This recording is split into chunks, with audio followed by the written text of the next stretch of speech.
ẹ jẹ́ ká lọ wo eré Eyeba má rè dí ẹyẹ agbórí igi dákọ.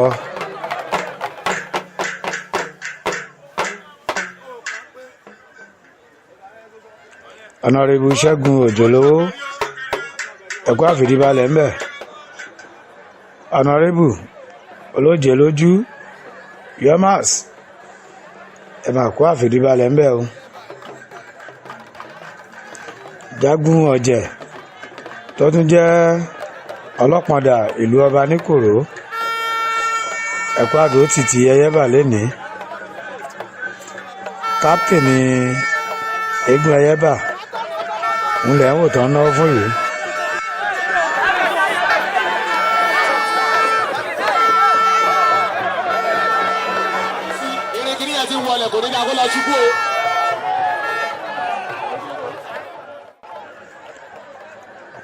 kápítẹ̀nì àti eégún alábàálà kejì àwọn náà ni wọ́n ti ń jó yìí ẹ̀rí bọ́yìn náà fún un.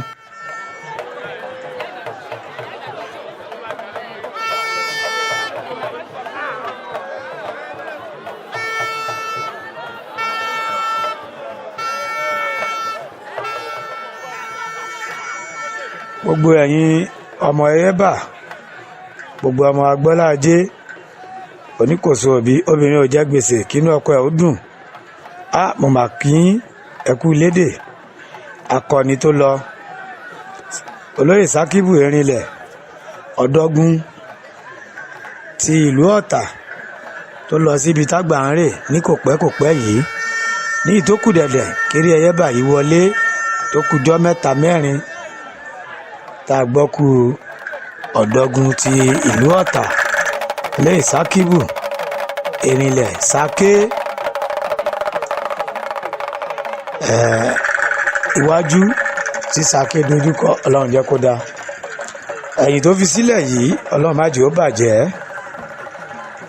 ó jẹ́ ohun tó kàn wá kú ṣùgbọ́n bó ṣe wọn Elédùmarè bó ṣe ń ṣọlá kò sí ohun tí àríṣe sí. gbogbo ẹbí ará ọ̀rẹ́ tí Sáké fi sílẹ̀ Ọlọ́run àdúró tì í, pàápàá jùlọ ìyàwó àti àwọn ọmọ Sáké. Elédùmarè á wà pẹ̀lú gbogbo yín, àṣẹ.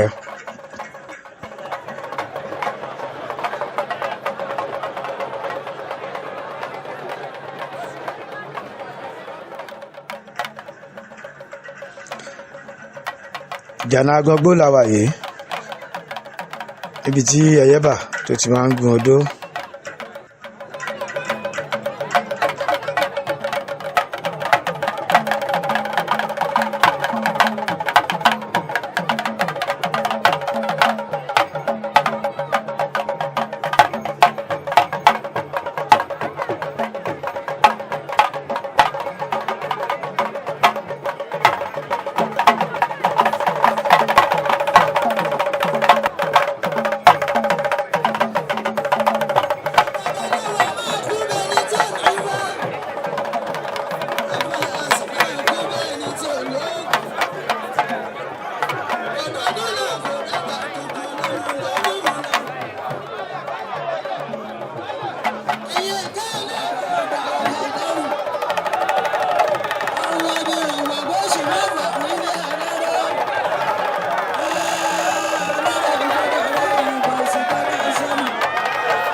ẹyẹ o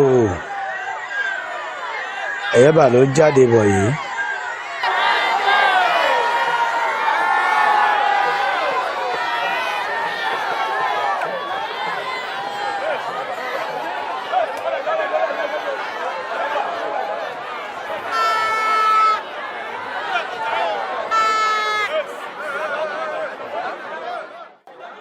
Eyeba ló ti ń fi orí balẹ̀ yìí.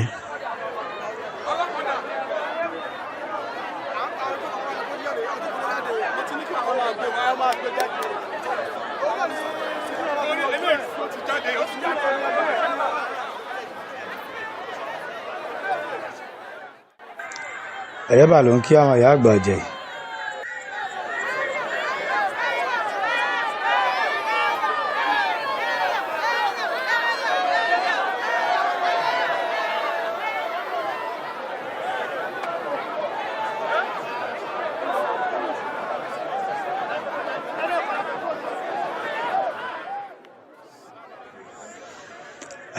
Eyeba ti ń ṣe ètò tó máa ń ṣe kán tó gun orí odó.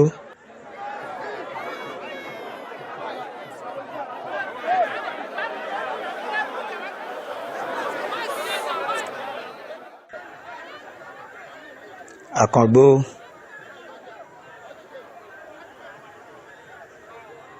àkàntọ́ àkànfọ́ pàwákọ̀ fèrè gíjóbi alọ́bọ̀. Eyeba ti gun orí odó, ẹ jẹ́ ká lọ gbọ́rọ̀ lẹ́nu ẹ̀, ẹ jẹ́ ká farabalẹ̀.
Eyeba ló ti bọ́lẹ̀ lórí odó yìí lẹ́yìn gbogbo ewì àti ọ̀rọ̀ ọ̀fọ̀ tí àwọn eégún alábala tí wọ́n ti pa.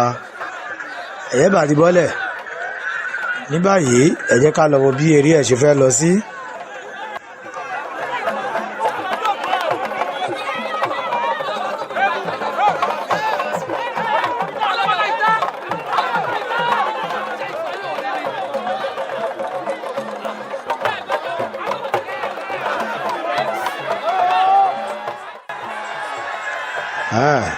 Aṣọ yìí ti bẹ̀rẹ̀. Eyeba ó kó eré ìwá gidi ni. Ẹyẹ o, ó yẹ fún láyè ẹ̀sùn mẹ́yìn.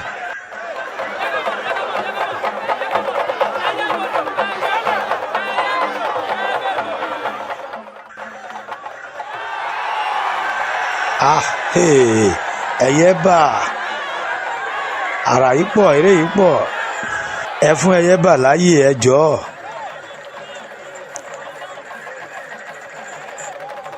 Wọ́n ní ẹyẹ ó tó